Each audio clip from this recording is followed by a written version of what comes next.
पिछली बार चंद्रयान 2 की अगर बात की जाए तो उसको वर्टिकल से हॉरिजॉन्टल आना था।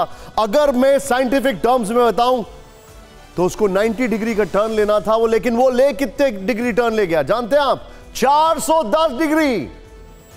And then it fell flat, सीधे जाके गिरा।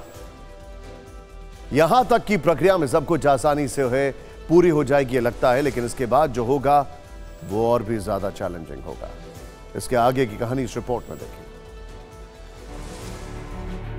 चंद्रयान 3 की गति धीमी हो चुकी होगी, लैंडर सतह पर हॉरिजॉन्टल उतर रहा होगा। इसके बाद का अगला चरण एल्टीट्यूड होल्डिंग फेज का होगा। इसको ऐसे समझिए कि जब हार्ड ब्रेकिंग होती है तो सड़क पर चलने वाली गाड़ी भी लहरा जाती है। ऐसे में रफ्तार पर ब्रेक लगाने से लैंडर लड़खड़ाएगा, जिसे स्थिर करने की जरूरत होगी। इस स्थिति की शुरुआत चांद की सतह से 7.4 किलोमीटर की दूरी पर होगी और लैंडर और सतह के बीच की दूरी को घटाकर 6.8 किलोमीटर पर लाया जाएगा और गति को घटाकर 336 मीटर प्रति सेकंड किया जाएगा। From 30 kilometers to 7.8 kilometre to 6.4 kilometre, ऐसे स्टेप्स काफी हैं। जहां जहां तक ये आएगा, होल्ड करेगा, फिर लैंड करेगा। मेरे ख्याल में ये प्रक्रिया ठीक तरह हो जानी चाहिए। हालांकि यहाँ तक के चरण की बात करें तो हमने अभी सिर्फ आधे हिस्से की बात की है। आगे क्या होगा ये भी समझिए, क्योंकि यहीं से transition to fine braking stage शुरू होगा। लैंडर को चांद की सतह से 800 मीटर की ऊंचाई के बीच ले जाया जाएगा। यहाँ पहुँचने के बाद स्पीड लगभग 0 हो जाएगी और लैंडर सतह के ऊपर चक्कर लगाने लगेगा। ये स्टेज सबसे अहम माना जा रहा है, क्योंकि इसी दौरान लैंडर सतह की स्टडी करेगा और उतरने के लिए अनुकूल जगह की खोज करेगा। इसके बाद लैंडर चांद की सतह से 150 मीटर की दूरी पर पहुंचेगा, जहां वो ये तय करेगा कि सबसे उपयुक्त जगह लैंडिंग के लिए कौन सी होगी।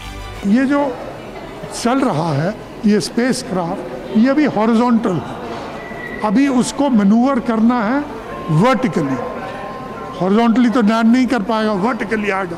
ये एक बहुत डेलिकेट मैनूवर है जिसे करना है, जो होगा और फिर उसके बाद ये लैंड करेगा। अब आता है वो दौर जो सबसे मुश्किल है। इसे टर्मिनल डिसेंट फेज कहते हैं, यानी कि सबसे अंतिम चरण।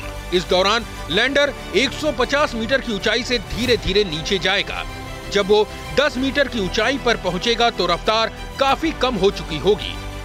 उस वक्त लैंडर की रफ्तार 1 से 2 मीटर प्रति सेकंड से भी कम रह जाएगी। इस दौरान जब लैंडर चांद पर उतरेगा तो वजन 800 किलोग्राम के आसपास रहेगा।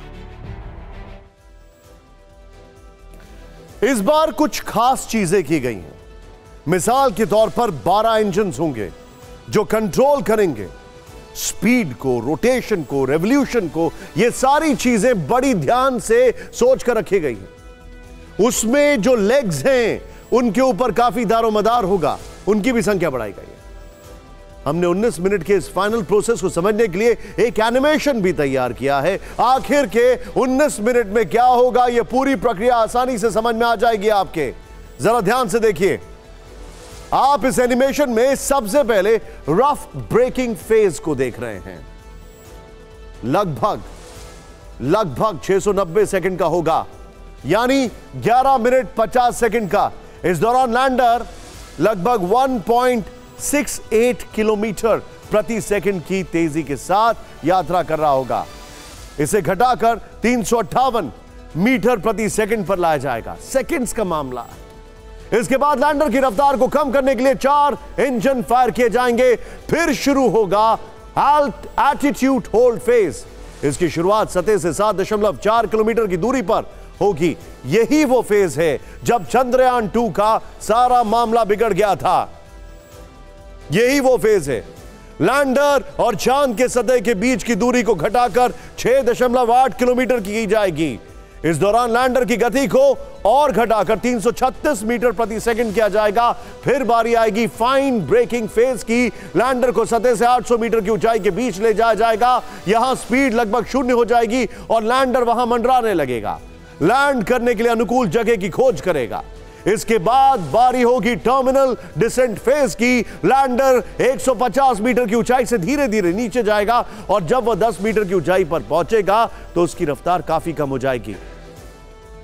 इसके बाद का अंतिम चरण लैंडिंग का होगा, जब विक्रम लैंडर चांद की सतह को टच करेगा। और यकीन मानिए, इसमें से 99.9% ऑपरेशंस वो खुद कंट्रोल कर रहा होगा। यह सबसे गौर करने वाली बात है। विक्रम लैंडर का काम चंद्रयान 3 की सफल लैंडिंग कराना है।